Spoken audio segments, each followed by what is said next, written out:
over the course of about 6 weeks, I slowly changed my diet. Each week I cut something out. And by week 6, I was eating completely plant-based. And I was the guy standing in the aisle at Whole Foods reading labels to make sure there was nothing in there I shouldn't be eating. And my kitchen staff said, "You have lost your mind. You have gone crazy. What are you doing? You can't cook this food and eat like this. And you're nuts." And I said, no, I'm going to do this until I do this triathlon. And then, so after I did that first race, when everyone said, "Oh, are you done now with your experiment?" I said, "No, I feel so good that I'm going to keep eating this way." And, I did find it a little challenging in the beginning, obviously, cooking and tasting food. And, I couldn't just say, "You know what, guys, I'm not cooking any longer because I changed my diet." Um, you know, I did what I had to do for work. That is Jared Simons. This week on the Do It For Yourself podcast.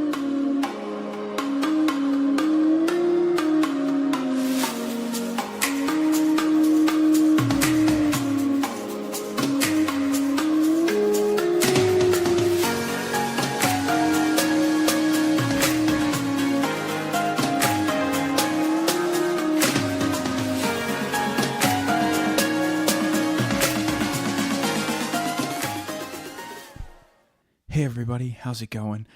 I am super excited to bring you this week's guest here on the Do It For Yourself podcast, the amazing chef, Jared Simons.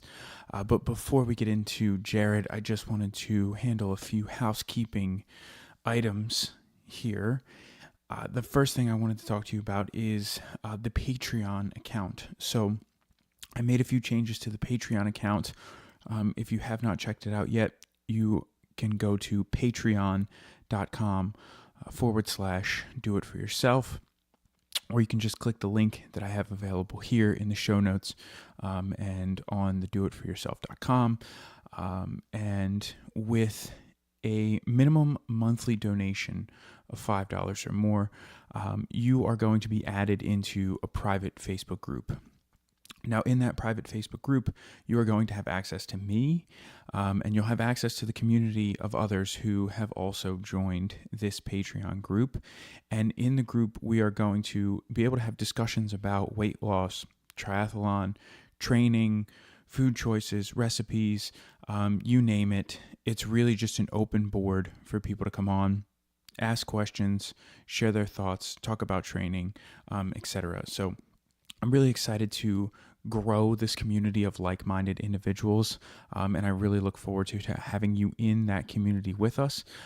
So again, if you go and visit the Patreon page, if you have a minimum donation of $5 or more, you're going to help keep this show going, keep this show moving.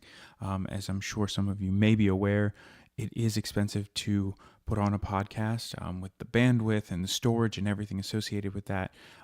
So if you can find it in your heart to help support the show, I and the others who listen to the show would greatly appreciate that.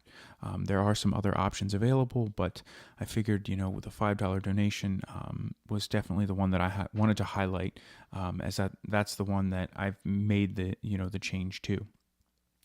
All right, my guest on the podcast this week. My guest, as I said, is Jared Simons. And if you do not follow him on Instagram, he is absolutely somebody that you need to go on and check out. I've been following Jared for quite some time now. I was really introduced to him just through the vegan kind of triathlete following. I know that he's been, tagged in a couple pictures and posted a few things about John Joseph and Rich Roll, and those are two guys that I admire greatly. So I've been checking Jared out for quite some time now, and when I had started the podcast, he was one of those people that I wanted to reach out to have him on the show, because he was somebody who had gone through a little bit of weight loss journey himself. He had ballooned up after working in the food industry, and was just really feeling bad. Like his body just felt bad. And he would wake up in the morning, he would feel sluggish and it was just hard to get going.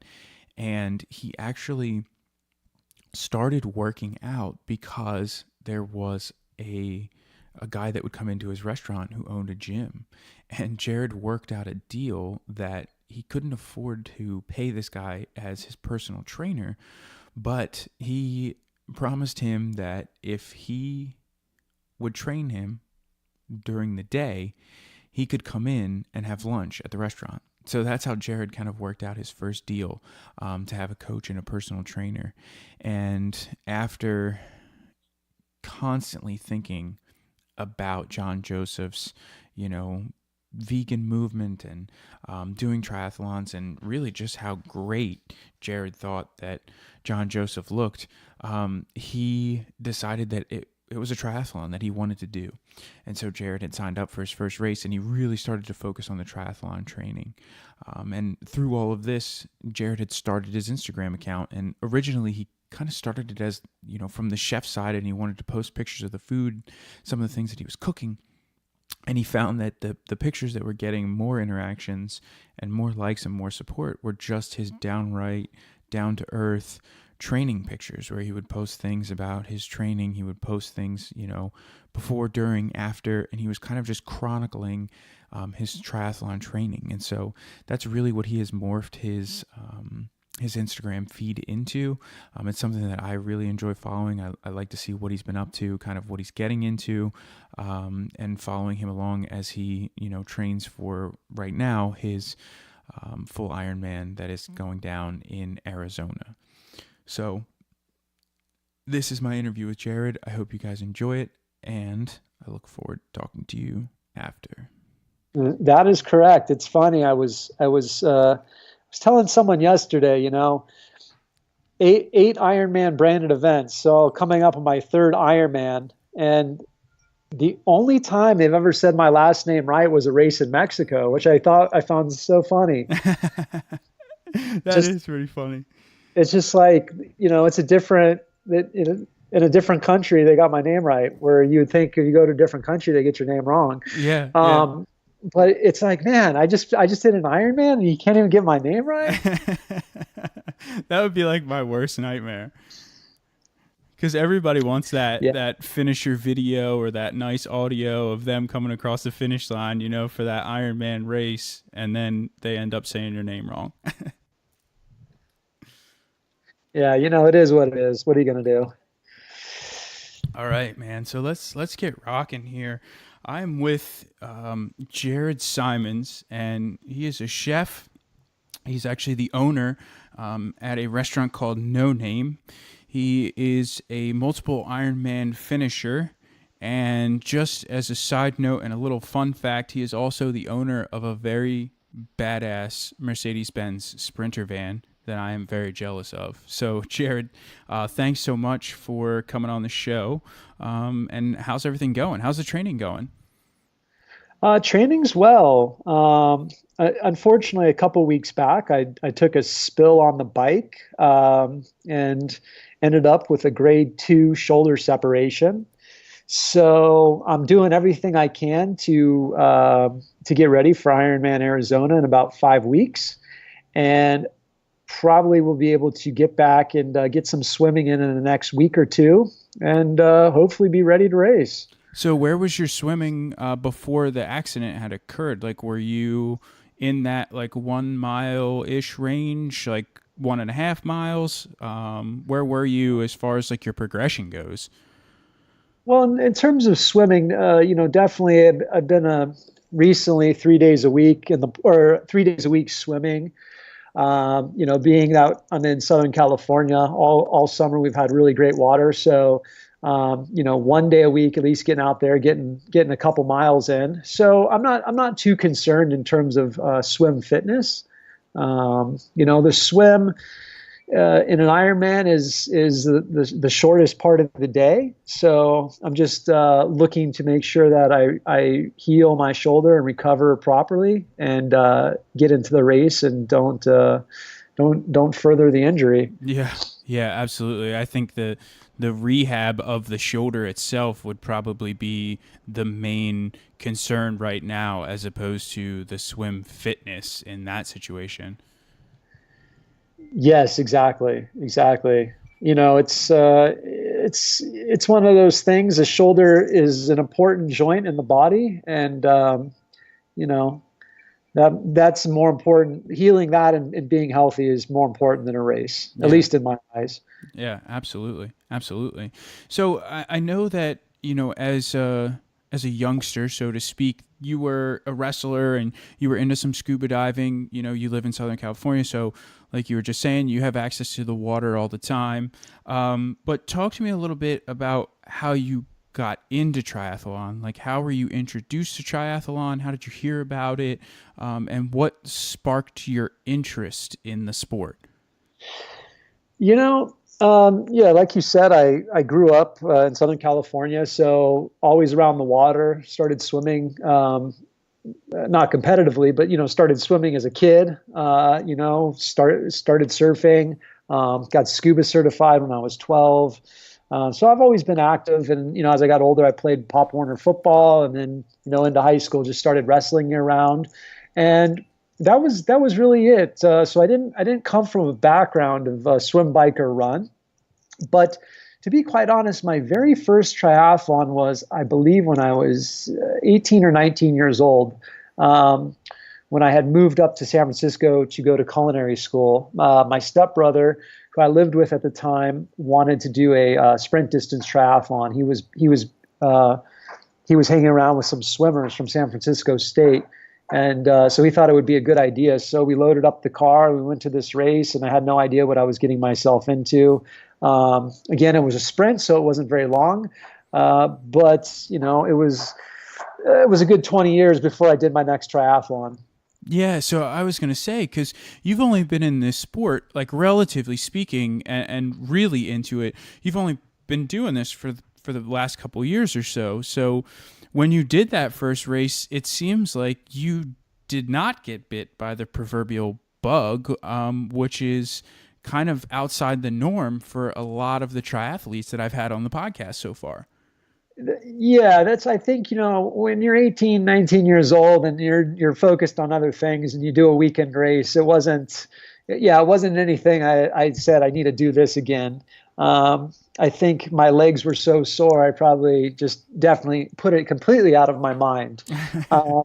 But yeah, no more as a more recent. This is actually my third season in triathlon, and a couple of years back, I was watching an episode of Munchies on Vice, and it was the episode with John Joseph, and I just found his story very interesting. And when I originally watched the episode, I didn't take away that from it that he was a plant-based triathlete. I just took away that he was an Ironman, that he was 50 years old doing Ironman races, and I thought that was pretty cool.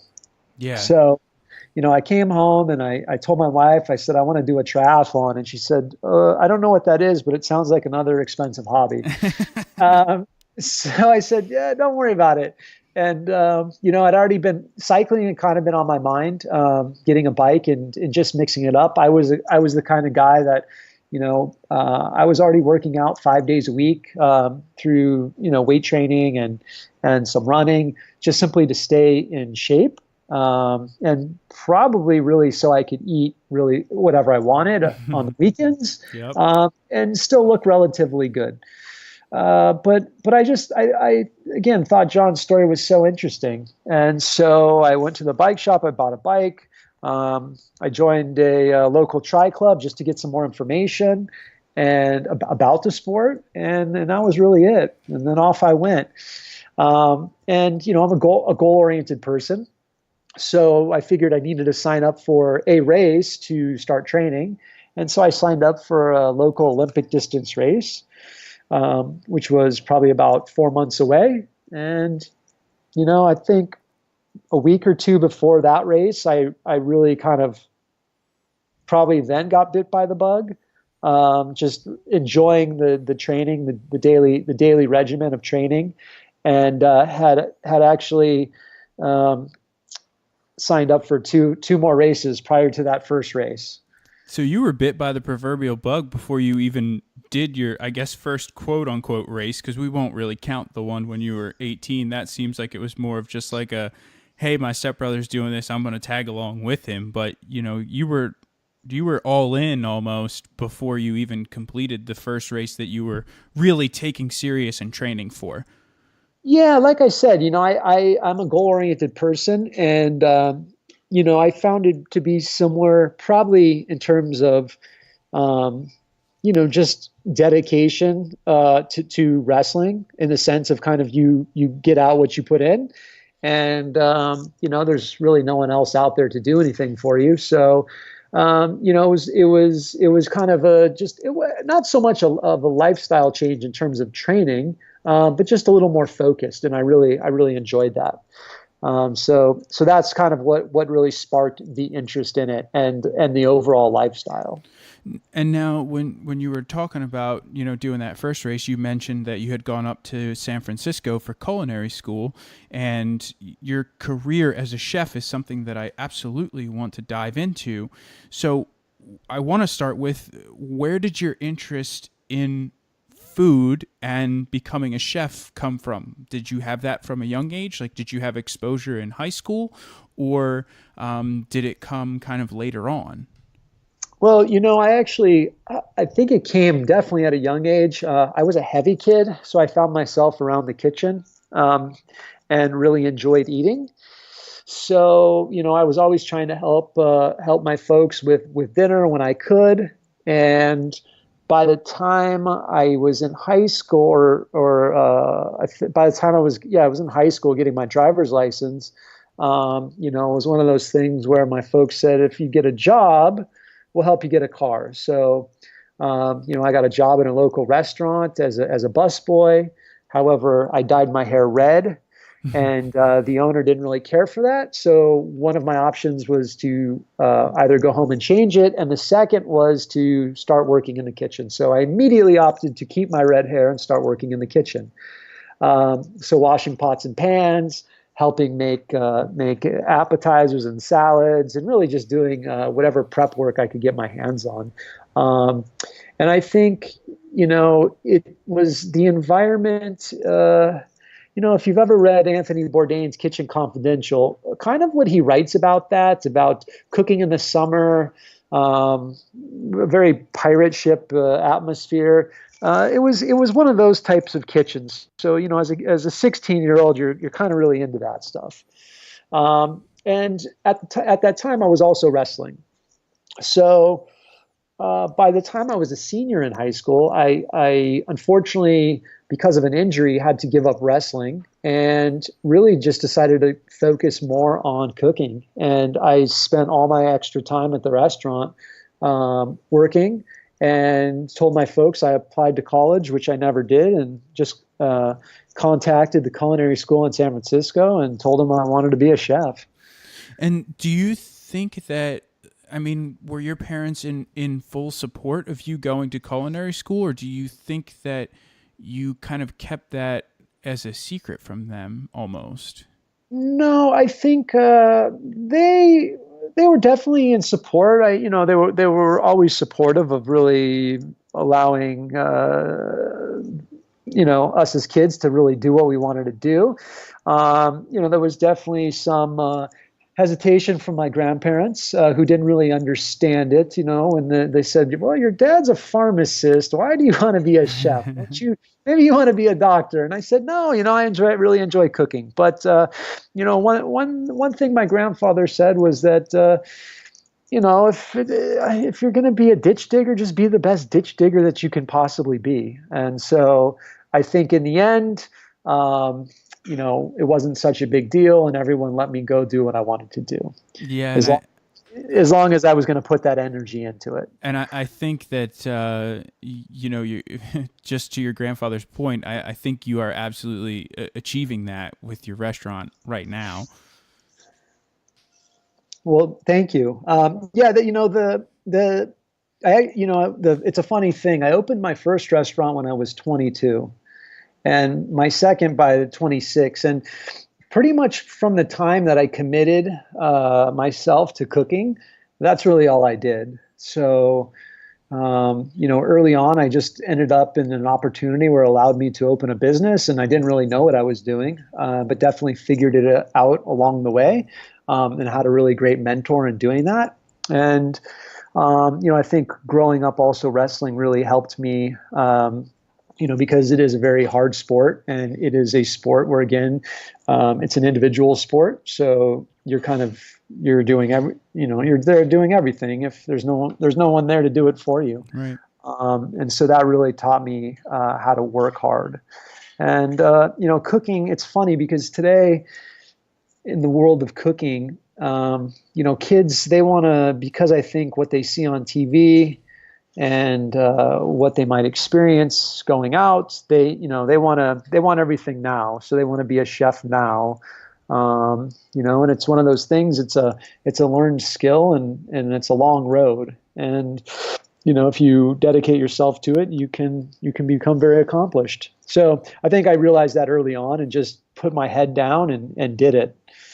And that also plays in nicely to triathlon as well, because, there's some people who can do it, and I know that there's people out there who have done it, and they jump right in and they say, I want to do an Ironman, and they do the Ironman.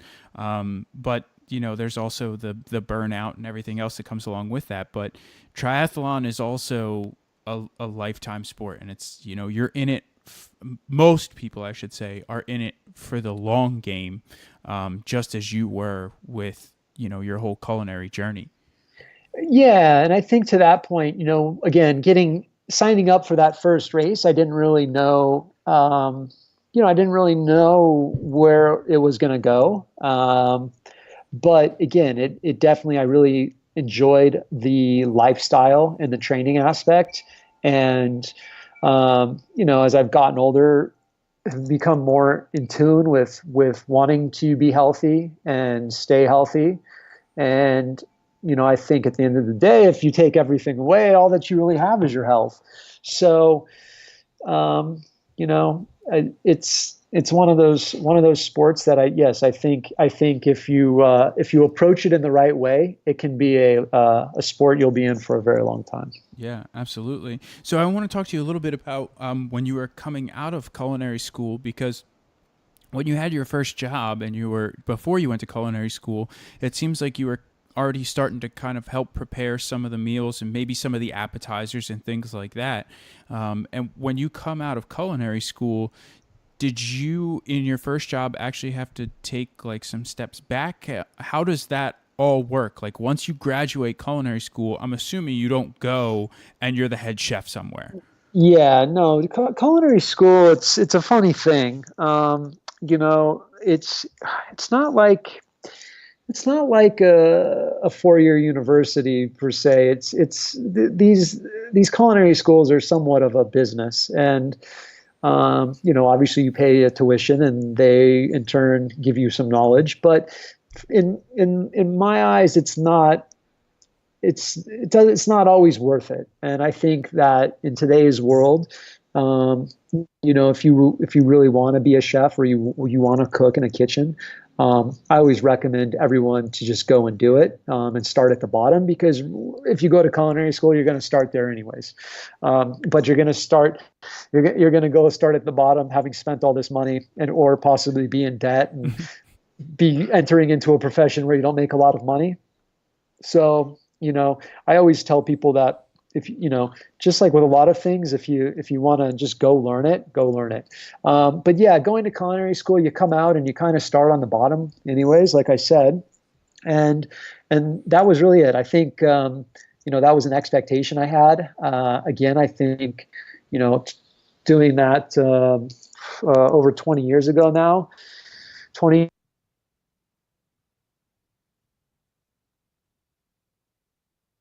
the kitchen environment was a vastly different place, probably quite a bit more militaristic, and a bit more, I don't want to say a bit more structured, just, the kitchen life was a bit harder than it is today. In today's time, People are a bit more sensitive, and things have eased up a bit.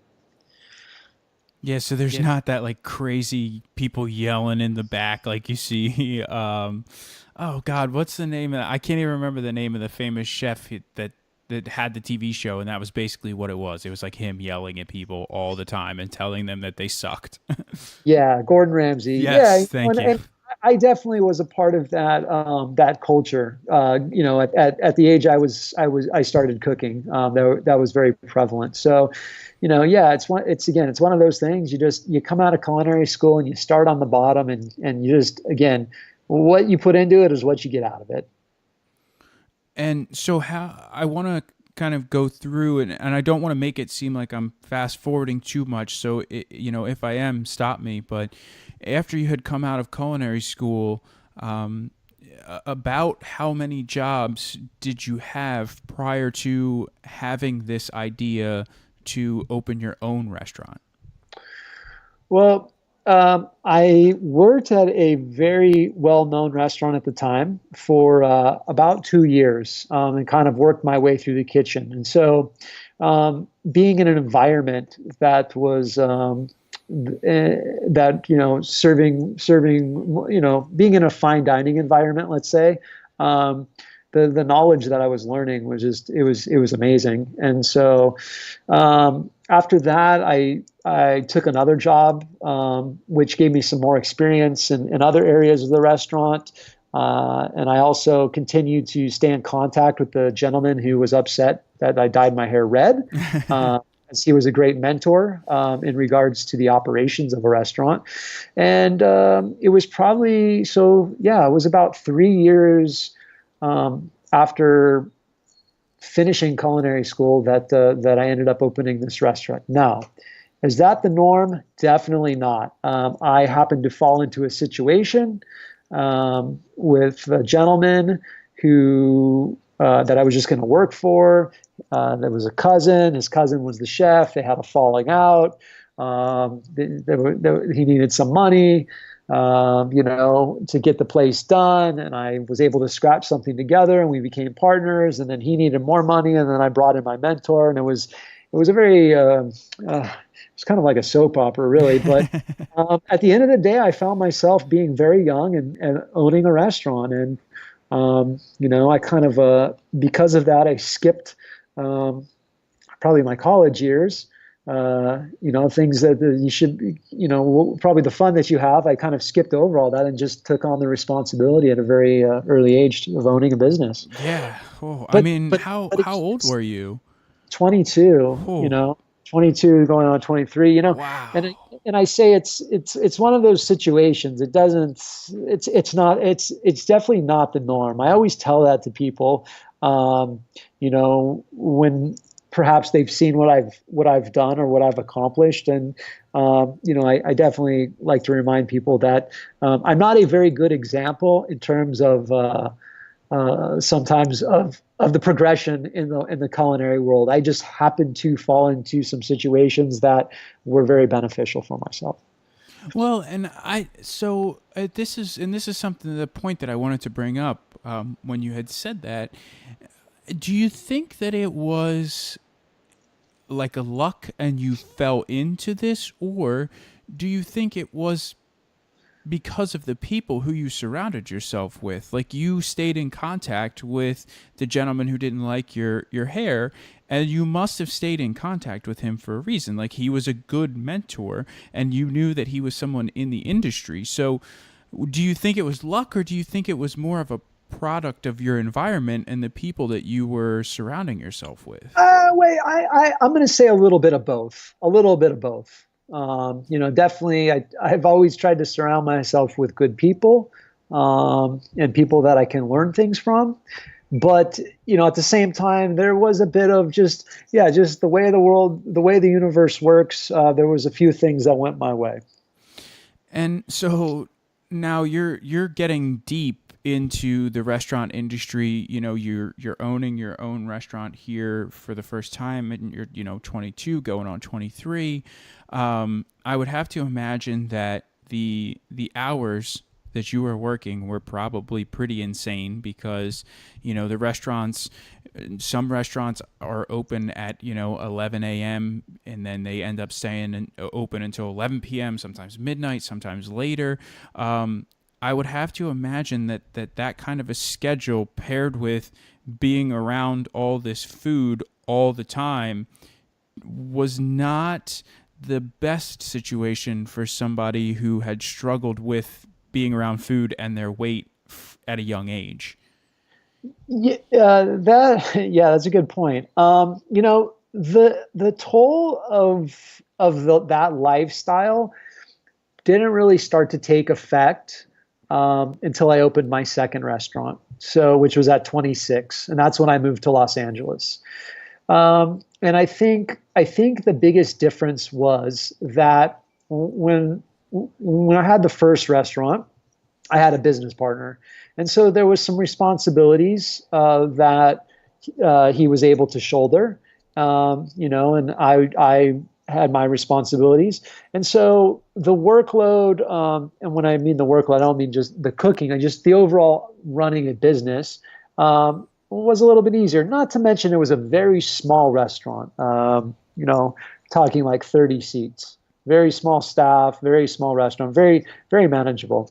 And when I moved to Los Angeles, I opened a business that I didn't have a business partner, and I was the chef. And then that meant since I didn't have a partner, I was also the maitre d', and then I was also the bookkeeper, and then I was a lot of things.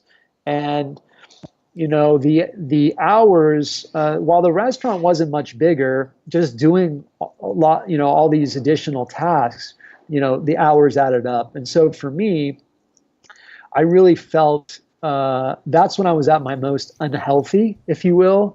I worked 6 days a week, all day and all night. And out of convenience, every night on the way home, I was eating junk food because generally I actually didn't really eat much during the day, just simply because I was so busy working. I would taste food, generally very rich food as I was cooking throughout the night. I would eat the junk food on the way home. And then, as time went on, going out after a shift on a Saturday night, turned into also going out for a drink on a Friday night. And then I think the combination of just eating junk food every night, having cocktails late, multiple times throughout the week, over a period of time, my weight, the weight gain was crazy, and my body just I started to balloon up. And you don't really realize it because you see yourself every day. And so, day to day, you don't look much different. But, over the course of the year, I had put on, I must have been a good 35 pounds, 40 pounds maybe, from the time that I moved here or moved to Los Angeles. And I just didn't feel well anymore. And so I did just want to ask you one thing about moving to LA. Why LA? I mean, I can't even imagine how competitive the restaurant market is in Los Angeles. I mean, it's got to be one of the most competitive, if not the most competitive, especially up against New York. And I know Philly's on its way up, and Philly has a lot of great restaurants now, but LA has got to be super, super competitive. So what made you pick LA for this restaurant industry? Well, at the time I was dating a girl who came to Los Angeles frequently because of her folks. And I felt that perhaps, I don't know, I felt perhaps I was starting to outgrow San Diego, growing up there, really only leaving to go to culinary school, but then moving back to finish a culinary externship and open this restaurant. And I think I was ready for a change of scenery and a new challenge. And so, at the time, the dining landscape was very different. We're talking 16, 17 years ago. So 15 years ago, maybe. It's all a blur at this point. But the dining landscape was very different. There were definitely lots of restaurants here in Los Angeles. However, it wasn't a dining city in the way that a New York, San Francisco, or Chicago is. Okay. And I came to the city with a concept which, at the time, it was probably a little bit, well, it was a little bit ahead of its time. But it was a small plates restaurant, meaning very much it was basically tapas, but presented in contemporary American cuisine. And a lot of people didn't really get that at the time because they didn't understand why you didn't have an appetizer and an entree and then order a dessert, and that you had to order a lot of little plates. But now it's a very common thing and pretty much the way most Americans eat when they go out to dine. And so it just, for me, just kind of felt like the right thing to do with the right idea. And so you were a little bit ahead of your time then. I was. I've found that unfortunately, that's happened to me several times throughout my life, and I think it's just part of the creative process. And my wife, tells me now that if one of these days I'm going to hit it right when it needs to happen. But yeah, I think being creative, and always wanting to work on new things and push new things, that was probably part of it at the time. And so now you have come to the realization that you're unhealthy, you don't feel good. What was your lowest point in this period of time that really made you come to this realization? I think just waking up in the morning, just literally feeling like my insides didn't work, like as if your heart is just working so hard to pump blood through your body. And I had met a gentleman who is now a great friend of mine, who owned a local gym, and he had come to the restaurant and he said, "Hey, let me know if you ever want to, work out, want to train. I have a new gym." And one morning I just woke up and I went to him and I said, "Man, I want to lose weight. I feel horrible. What can you do for me?" And he said, "Well, what's your goal?" And I said, "I want to look like Brad Pitt in Fight Club." And he said, "No problem. I need you to come work out 6 days a week and I will show you the way." And I said, "Great." I said, "I'd love to train with you. I'd love for you to train, be my personal trainer every single day, but I don't think I could afford that." I said, "What if I give you a credit at the restaurant? Every day you can come and eat lunch." And he said, "Sounds like a great deal." So he trained me every morning, and then I cooked them lunch every day. And over about the course of a year, I cleaned up my eating a bit. I cut back on the drinking, and I trained every single day, an hour of cardio and then weights.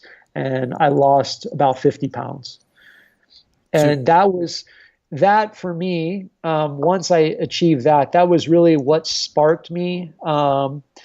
If we're talking from like the end of high school and my wrestling career to not really doing much of any exercise over the course of, 2 restaurants, that's what really kind of sparked me, my interest in fitness again and staying healthy. And this was more of like a higher intensity, like weights and short bursts of energy. What did your cardio look like? Was that also like an interval style of training? Yeah, mixed with some steady state and some high intensity stuff. Lots of treadmill stuff. Elliptical, literally being on an elliptical for an hour. But nothing that compares to the type of aerobic training or steady state training. That I'm doing for triathlon now. Just more stuff to kind of burn calories really, and then hit the weights. Yeah, so like, what has that transition been like, or I guess what was it like when you started switching over from this super high intensity stuff to now more of this like low and slow kind of ordeal? Well, it was definitely a struggle, and so early on I realized that I didn't really know what I was doing, and when it came to triathlon training, and so in part of joining a local club, I was able to get a lot of information and meet, or hear about new people, new coaches. So from day one, pretty much, or at least we'll call it day three, I started working with a coach. And working, in heart rate zones was completely new to me. And I definitely struggled at the beginning because, coming from the background of wrestling, of just, pushing as hard as you can. When you think about a wrestling match, it's a high school wrestling match is 6 minutes. When you think about an Ironman race, it's definitely not 6 minutes. You're out there, 10, 11, 12, 13 hours. It's a completely different world. Might be transition one, right? Yeah, exactly. So I definitely did. I don't want to say I had a struggle with it in the beginning. It was hard to wrap my head around.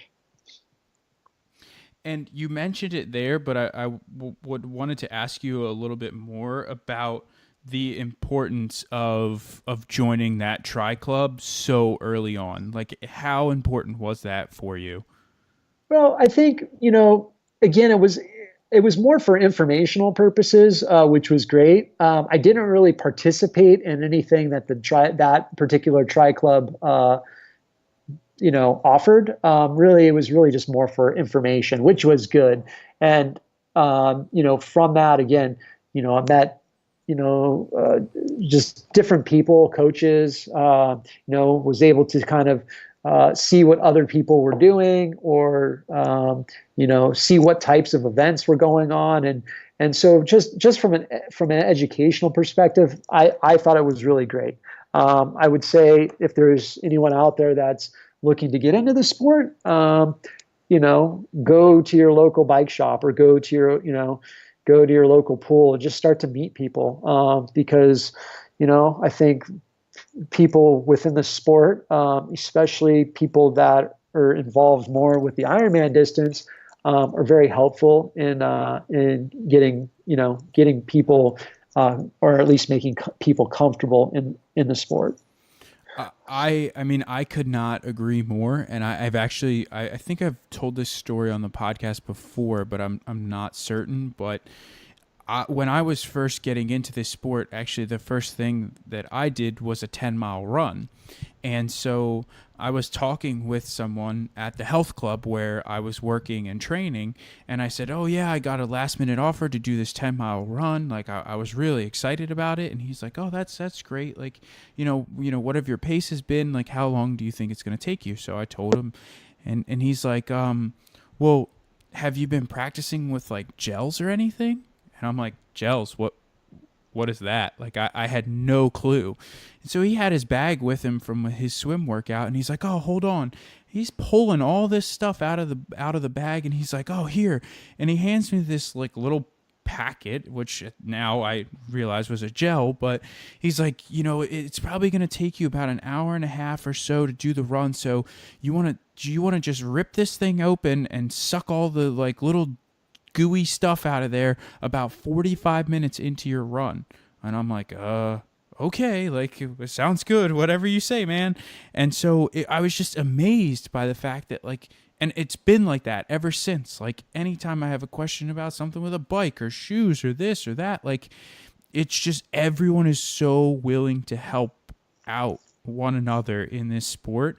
I think that is one of my favorite things about it. Yeah, it's a pretty cool thing. And it's funny because I have another buddy who definitely agrees with me that, going to an Ironman race versus a 70.3, there's a completely different feeling and attitude amongst competitors. And I think because the 70.3 is a little bit more of a competitive distance and more accessible distance, you definitely have some more people there that are that are kind of there and they're just doing their own thing. But I think at an Ironman race, you have plenty of people that realize what it actually takes to come out to one. And so there's a bit more respect out there amongst competitors, both pre and post race and during the race. And so you said that you've been working with a coach basically ever since you have gotten into the sport. So you kind of negotiated this little deal with a personal trainer so that he could train you, and you were just paying him in lunch every day. But when did you transition from a personal trainer, so to speak, and over to a triathlon coach? Because I know there was a little bit of a progression there for you. Your first coach, he just simply gave you a plan, right? Right. So going back, so let's say the trainer was, 12-ish years ago. And while he was my trainer, he's actually now a great friend.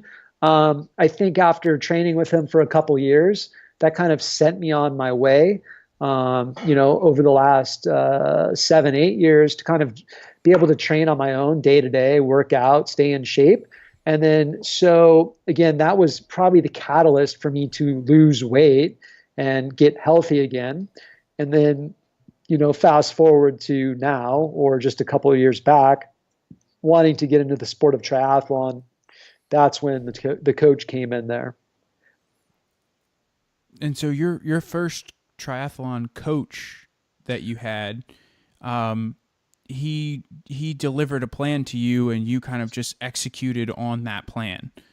Yeah, for me, what I was looking for in a coach, I'm definitely a self-starter. So, I was looking for someone who kind of could, understand where I'm at on, what my physical capabilities are, and progress me based on, based on what I was wanting to do in terms of events.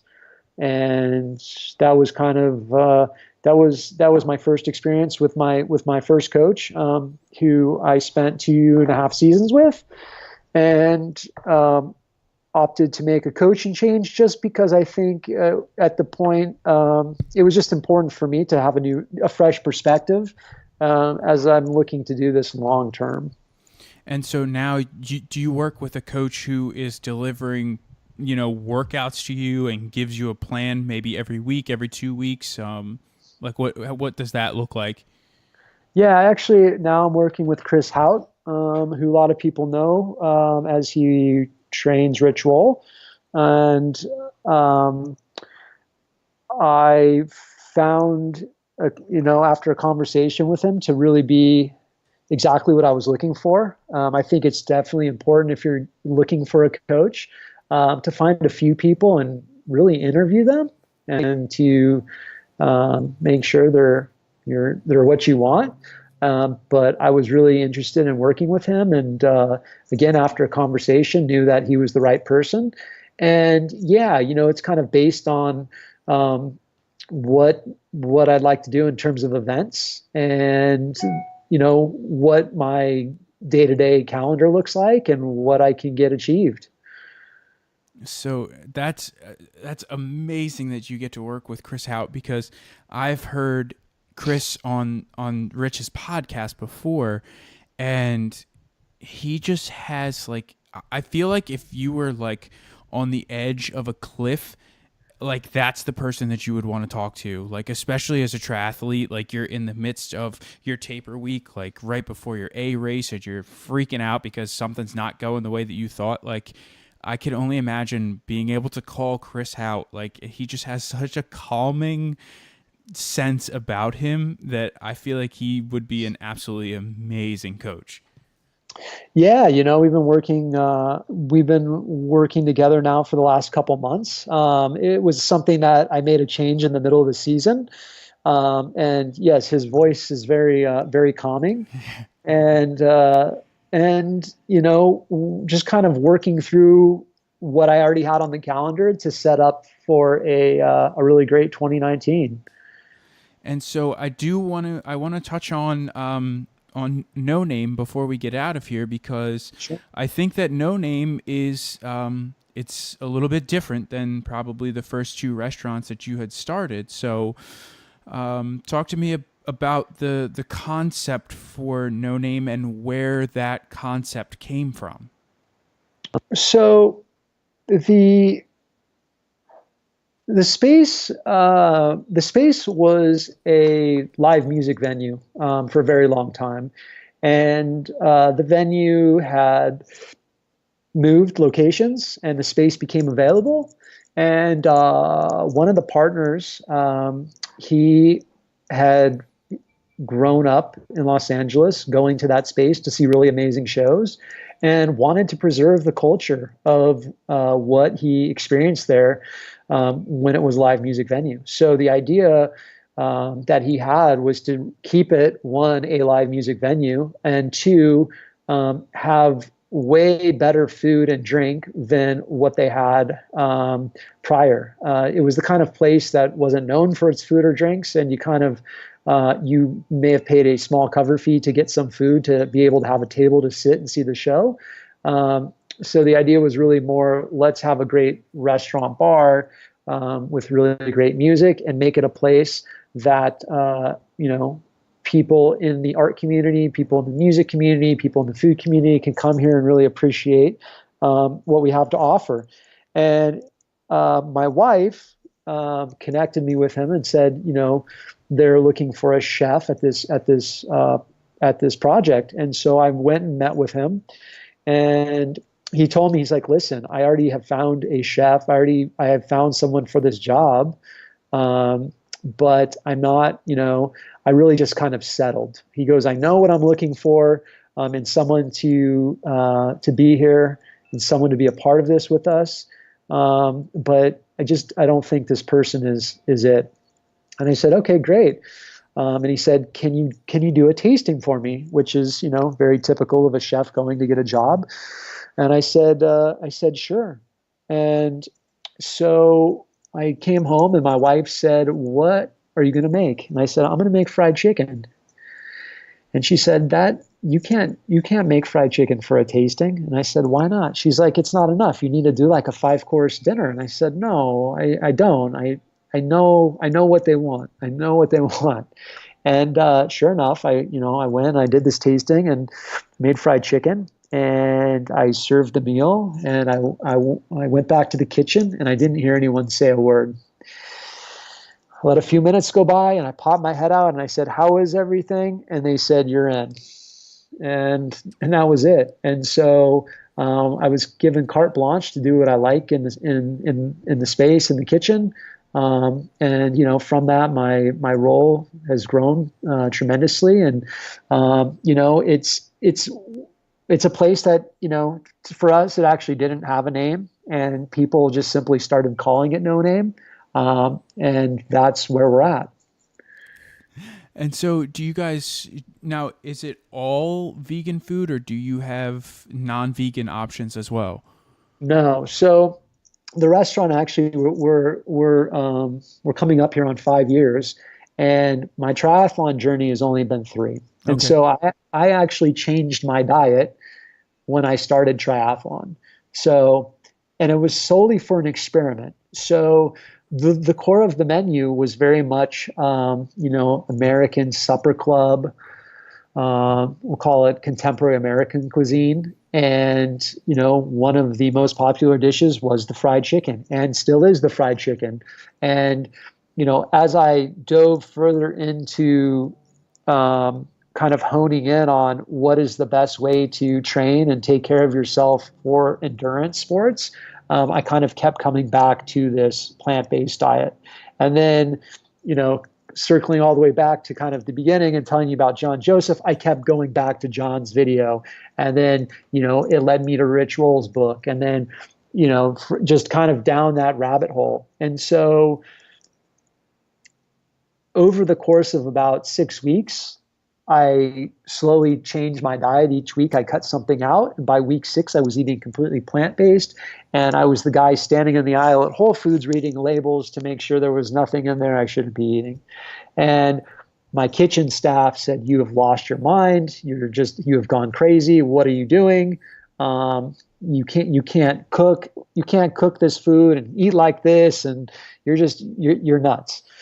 And I said, no, I'm going to do this until I do this triathlon. And then, so after I did that first race, when everyone said, oh, are you done now with your experiment? I said, no, I feel so good that I'm going to keep eating this way.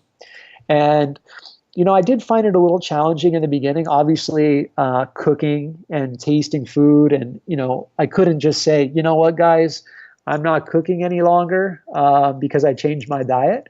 Um, you know, I did what I had to do for work. But as, kind of as this whole journey has progressed, um, along the way, someone had asked me about doing a plant-based dinner. And I said, all right, well, I tell you what, we're closed on Sunday nights. I'll try it. I'll try it once. And if we get 50 people to come, I'll do it again. I didn't think 50 people were going to show up, and I didn't really want to work on Sundays. So I did the dinner, and about 75 people came.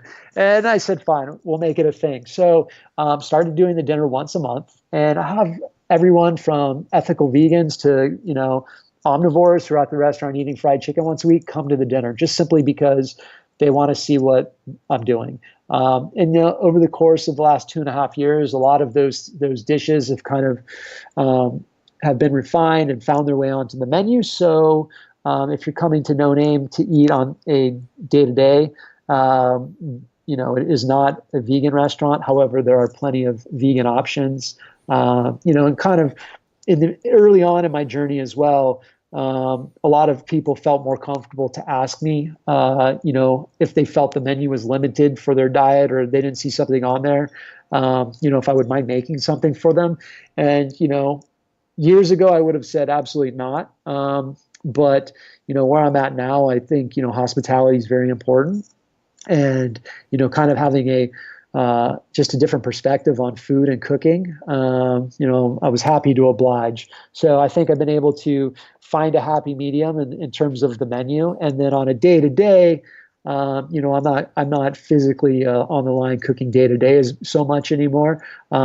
So the tasting of things that I was like hesitant to taste isn't so much of an issue. And so is it still a problem though? Like, if you are cooking something in the kitchen that is not vegan, how does that work now? Well, like I said, I don't cook so much day to day any longer. Okay. And when I do, when I'm in the trenches with the boys cooking, that's generally only on my Sunday night. And I do, there's some days where it weighs on me. Where the smell of something, I don't really care for it. And I think, again, I put a lot of time into this, and I couldn't just say one day, like, I'm leaving because, I changed my lifestyle. I think I've found the happy medium for it. And, moving forward, obviously what I'd like to work on in the future is plant food only. And for me, I really think it's the future of food. And so now with some of these vegan options, and you're right in downtown LA, we've mentioned his name already. Have you had either John Joseph or Rich Roll come by the restaurant, or have you had the opportunity to cook for either of them? I haven't, John, it's funny, when, the first time I met John, he was eating in a restaurant. I'm not this kind of person. Because I'm typically, if you don't know me, I'm quite shy. And I walked right up to him and I said, "Hey man, I'm Jared. Nice to meet you." He's like, "I know who you are, man. I follow you on Instagram," which I thought was really cool. And we started chatting, and he answered a ton of nutrition questions, more Ironman specific questions for me. But unfortunately, because he's not in Los Angeles, never had a plant-based dinner going on when he's been in town. Yeah.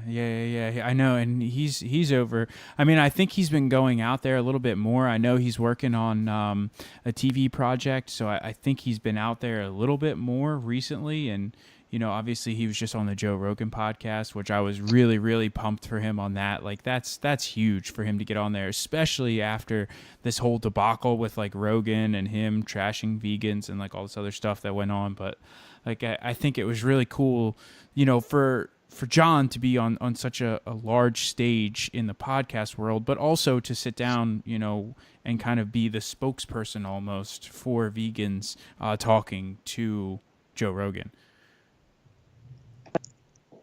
Absolutely. It was a very cool thing. Yeah. So I know you have Ironman Arizona coming up next, but what else do you have anything kind of on the horizon going on? You kind of teased a little bit about setting yourself up for the 2019 season and having a great season there. What's going on? Well, I think, I'm going to do Ironman Arizona. Well, 99% sure I'm going to do it. As long as my shoulder doesn't give me any trouble, I will be there. But I think in 2019, I will be at Oceanside 70.3, just simply because you got to register so far in advance. And I'm from San Diego, and so it makes it that's just an easy race to go see my family, to do a race, and it's in a distance that I can actually just drive home right after the race. So that makes life easy. But I think moving forward, I'm going to kind of shy away from the 70.3 and just focus on Ironman. Thinking about doing Santa Rosa and Mont Tremblant next year, and then I don't know, see about maybe going outside of Ironman to do maybe some run events. I don't know, but I do, and I would love to work towards doing Ultraman, maybe in 2021 or 2020. I don't really know. So just going to kind of see where this journey takes me. Yeah, absolutely. That's awesome though. That's awesome. So I do have just one last question that I would like to hit you with. And this is kind of a question that I set up, but I do ask for most of my guests, if not all of them, this question. And so as we were discussing before the podcast really started here, I kind of explained to you about, what the Do It For Yourself podcast is all about. It's all about, people who are doing something for themselves and not in a selfish way, but, like in your case, you went to culinary school because that was the road that you wanted to go down, and you had people who were saying, how about trying this over here first? And you were like, no, I want, this is what I want to do. I want to go to culinary school. So picture this person standing in front of you who has something that they want to do, whether it be go to culinary school or do a triathlon for the first time, or maybe even do a 6-week kind of trial period with a vegan diet, whatever it is that they want to do for themselves. But they have not yet taken that first step. They haven't done the journey, and they may have even a few excuses in their pocket as to why they can't do something. What is it that you would say to them to kind of motivate them and get them to take that first step? Well, I don't know what it is to say, but it's definitely you just have to make the commitment.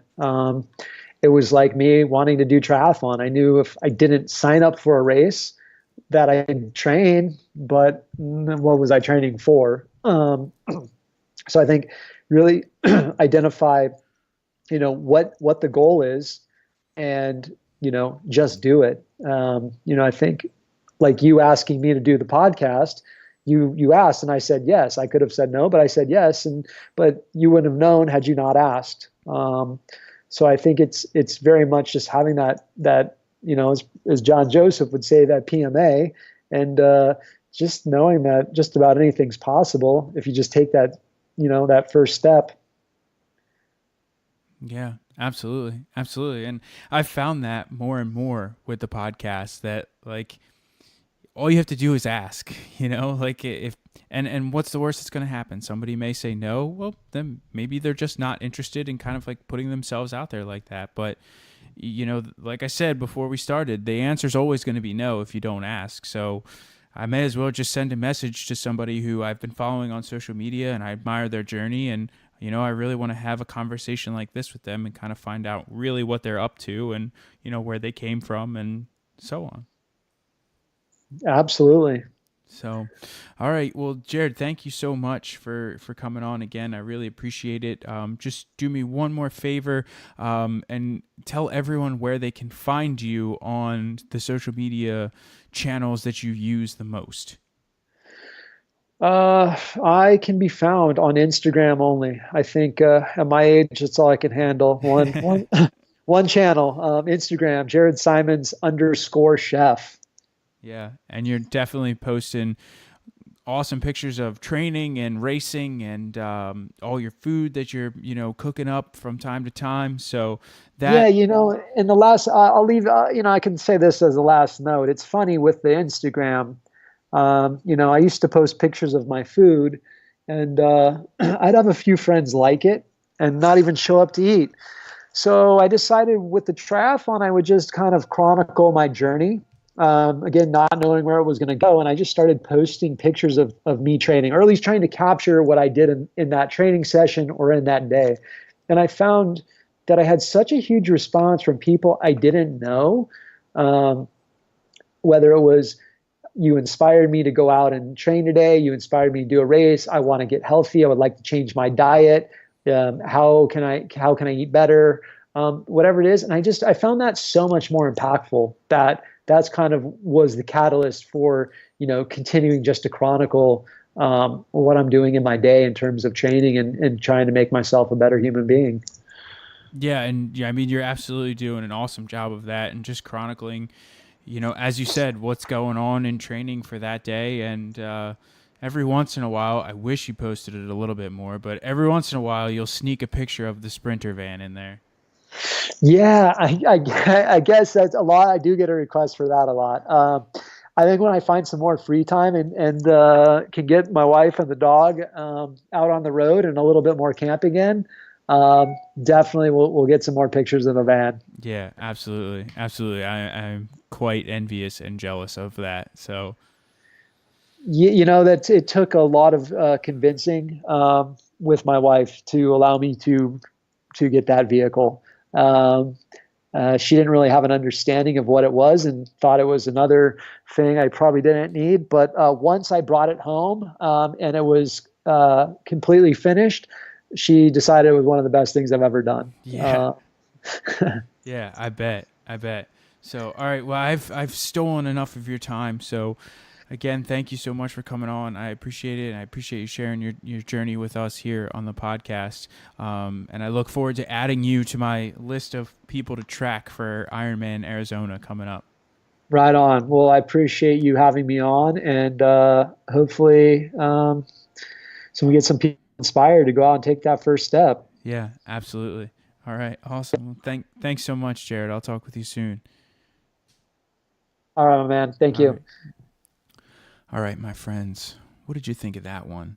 How did that hit you? How did that, make you feel? Was there anything that you could particularly relate to in Jared's story?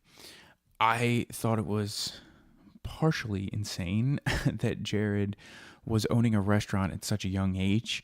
And he probably missed out on some of the things that, most 20 somethings get to do, especially living out in California where, the sun is pretty much always shining and there's no rain or anything like that. So I thought that was interesting. And I also thought it was interesting that Jared really hasn't burned any bridges and he's always kept in contact. And, that ended up benefiting him in the restaurant industry when he kept in contact with the first gentleman that he worked for. So I thought that was really cool. And I think that that's something that we could all learn a little bit from, especially in that job industry, to not burn your bridges and, make sure that you maintain a good relationship with everyone, not only in business, but, in just life in general as well. So I want to take a minute just to say thanks again to Jared for coming on. I appreciate his time. I'm sure he has a very hectic schedule, so it was really cool to catch up with him and learn a little bit more from him and really hear about his, insights and everything as far as triathlon and the business world go. And I just want to say thanks to the listeners here for, coming back or coming and checking out the podcast for the first time. It's great to have you here. I really appreciate you hanging out and spending a little bit of time with Jared and I here. And I hope that you come back next week and check out the amazing guests that I have for you. Until then, peace.